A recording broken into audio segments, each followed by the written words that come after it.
welcome to Neophyte.tv, the technology show for the not-so-geeky. I'm Ben Friedman, and we have a very special show today. We're down here at the Panasonic Roadshow. That are putting on a big show all across the country, talking about their new 3D TV technology. Guys, I'm here with Larry and Kevin. Is that right, Larry and Kevin? Larry and Kevin from Panasonic. Guys, 3D is all the rage now in the movies. I see you seeing a lot of the new movies in 3D, not just the live ones, but a lot of the animated ones are coming out in 3D. And of course, a lot of people now are interested in bringing that same 3D technology to their living room. Let's start with you, Kevin. Tell me a little bit about Panasonic's offering. What have they got coming out to put 3D in our living rooms? Sure. So we're here in Phoenix and with the Panasonic Touch the Future Tour, and what we're doing is going to 15 cities across the country within a 5-week period, because what we really want to do is introduce the public and the general and the consumers to the great products we have coming out in 2010. 3D TV is going to be a big part of that, obviously. We're a leader in 3D technology. We partnered up with James Cameron to help produce and make the Avatar magic that everyone experienced in the movie theater. And what our 3D offering will allow them to do is bring that 3D experience home and live it and experience it in their living rooms and have an even better experience than they have in the movie theater. You're going to have a better experience having 3D TV at home than you will in the movie theater. Why is that? Well, and Larry can speak to this in more detail, but our 3D technology within the home environment actually gives you a better resolution and a better picture quality and a faster refresh rate. So it's actually giving you a better picture than what you would have seen in the movie theater. And I know that for instance, when I went to see Avatar, one of the big problems was it's a 3-hour-long movie. I had to go to the bathroom after about 15 minutes. Of course, when you have this at home, you can pause and go to the bathroom, come back, pick up where you left off. Absolutely. So that's the great thing. We have our 3D televisions, but also our 3D Blu-ray players. So, you know, from a content standpoint, you can be at home, you can hit pause, you can stop it at your desire and go do what you have to do and come back and pick it right where you left off. Right now, maybe you can answer this. If I'm wearing the glasses, I pause, I need to go to the bathroom. Is my bathroom still going to be in 3D? No, the glasses, you can shut them off and turn them on as you choose. And so when you do go to the bathroom, you won't have any issues with light because you can take them off and you'll adjust very easily. Let me just stop you right there. I have enough issues in the bathroom right now with no glasses on. My wife certainly doesn't want anything else impeding my vision when I go to the bathroom. Exactly. You won't have any issues with that because it is very comfortable when you do take them off and put them back on. You won't have any adjustments, period, going back to the natural light. Now, I know a lot of people, or there's a big debate in the past about active versus passive glasses.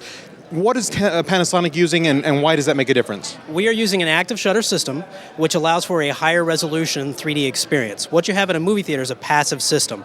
And the purpose of the passive system is to block certain shades of light or different light coming into your eyes. The active shutter system actually allows for a full range of light and higher resolution to come through your eyes. So this means that the glasses you're wearing, they have batteries inside them, they communicate? They are battery operated. It's basically like wearing an LCD TV on your face because the lens is open and closed to allow the light to come through for either your left or your right eye.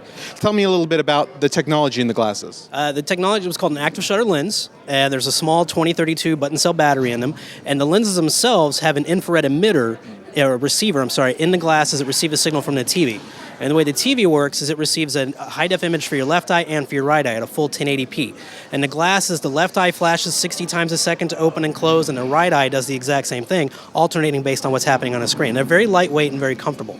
Now, I know that previously, when you've had glasses that have had shutters in them and they flickered, I know, and I'm sure you guys have an answer for this, there's been complaints about headaches, there's been complaints about that you can see the shuttering effect on that. What steps has Panasonic taken to ensure that sort of complaint doesn't come up? Well, 3D isn't for everyone, which we all know, but because of the speed of the shutter, nobody's really ever going to see that. And if they do, it'd normally be because maybe the battery needs to be changed or something like that. But some people can see 3D and not everybody can. So that would be more of a personal thing as opposed to anything we'd be able to fix. All right, so we've got the active shutters now, we've got the 3D TVs. Let's talk a little bit about the content that we've got on this. So right now you've got you talked about a Blu-ray player that would do 3D. Who's on board with this, and how much content do you think is going to be coming out with the 3D technology? Sure. So obviously, you know, everyone is aware of the success of Avatar as a movie. That's obviously going to be coming out with a 3D Blu-ray further down later on in the year. There'll be other movies that'll be available via 3D Blu-ray. But from an actual broadcast content standpoint, DirecTV is going to be launching several 3D channels later this summer. ESPN is going to be broadcasting the World Cup in 3D. Even in a few weeks' time, the Masters will be broadcast in 3D. It's going to be Tiger Woods now in 3D. Yeah, I don't know how many people want to experience that, but that's going to be available to them. I know it's something that I'm waiting for. I can't wait to see that. It's a big comeback, so to speak, in 3D. What about older content? Are you going to be able to go out and buy like Casablanca in 3D? You know, I think that's something for the studios to decide in terms of what they're going to do with their catalogs. I think, given the revenue stream that 3D can potentially generate, I'm sure that they'll be looking at coming out with some of the older releases and making them available in this medium. Right. So now, a lot of people are just now starting to get on the HD bandwagon. There's still only a fairly small percentage of install base for high definition television, and now we're coming out with something new once again, a new TV, a new technology. What are you guys expecting in the way of a market share for this? Where do you see the market share, for instance, end of this year? What kind of installed base would you like to see at the end of next year or in 2 or 3 years? Well, I think first off, from a technological standpoint, we've really taken steps to make sure we're in a leadership position within the category, within this space. So, our 3D television won Best in Show at the CES this year. So, of all the consumer electronics products that are going to be released in 2010, we were awarded the best product. So, I think that speaks volumes about our technological superiority when it comes to 3D.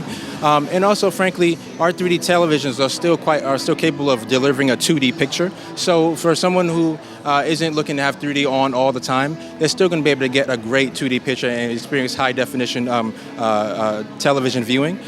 So we think that this plays to both audiences. With any new technology, there's going to be a certain amount of time that has to be allotted for the adoption by the general public. We think 3D has a lot of energy around it, and people are really gravitating towards it. But it'll probably be faster than what we saw with some of the other technological innovations. But it's going to take some time before we've got it completely out to the masses. Let me ask you one last question here, kind of a difficult question. I know a lot of our viewers, when we've talked about 3D TV before, they say, this is the first generation, this is for the early adopters, the guys that have to go out and get one.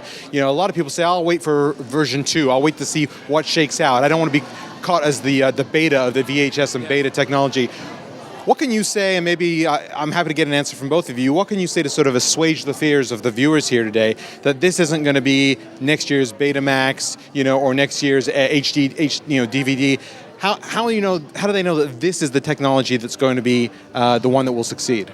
Well, if you just look what happened in the theater realm right now, how many movies are being shot in 3D or being converted to 3D, it's something that's here and it's a very viable source. But not only do you have the 3D content at home to watch, your 2D content on our particular televisions themselves is going to be better too. So even for the early adopter that's ready to jump in bed right now and actually get the 3D content, they'll have the 3D capable TV for the future, but will also have a much better viewing experience for all their 2D content right now. Yeah. To just echo Larry's sentiments, I think for someone who's looking to get 3D, they still would have the ability to get a great 2D picture.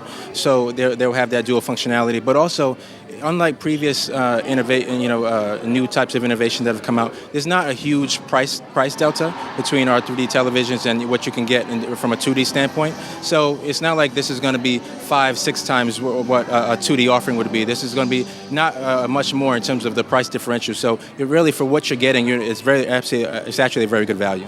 So basically what you're saying is you can buy a 3D ready TV today, and even if you're only watching 2D content, you're still watching the news, you're still watching sporting events that aren't broadcast, you're still going to get a wonderful 2D experience, and then as the 3D marketplace comes on and there's more content, more broadcasts available, you'll have a TV that's capable of showing those sort of pictures. Absolutely. Kevin, Larry, thank you so much for your time today. Really appreciate it. It's all the time we have for today, but go to www.neo-fight.tv. Tell us what you think about 3D TV, and if you have an extra 30 seconds, take a look at this. If you need to make recordings of your computer screen, there's no better tool than Camtasia from TechSmith. In fact, you're watching a screen recording of this video right now. Camtasia can record your screen, your webcam, and high-quality audio at the same time. It's perfect for training, presentations, podcasts, or any time you need to show what's going on your computer. Camtasia is easy to use, but it's also extremely powerful. You can turn your screen recordings into high-quality polished video in no time and share them with the world.